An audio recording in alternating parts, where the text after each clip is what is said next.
Hey everybody, it's Molly with Six Handmade, and I want to talk to you today about organizing your knitting supplies, because if there's one thing I love more than knitting, it's organizing my supplies.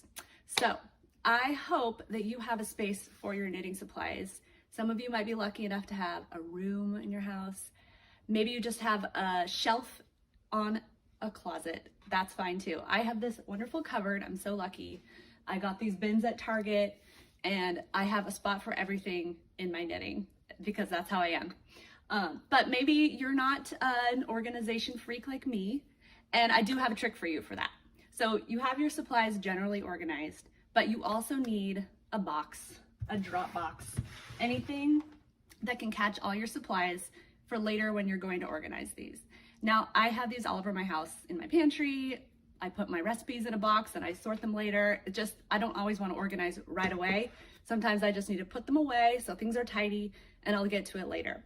So this is a great trick for me. When I'm done with a project, I dump my pattern, my extra yarn, my cable needles, my stitch markers, anything. I just put them in the box.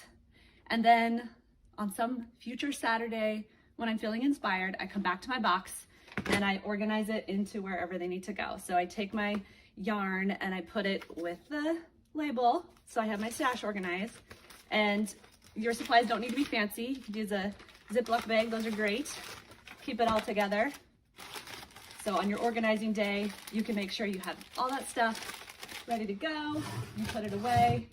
You get your stitch markers organized and your cable needles and your DPNs. You put them all back where they go, so next time when you're ready to start your next project, you have everything you need. So that's my tip for the day.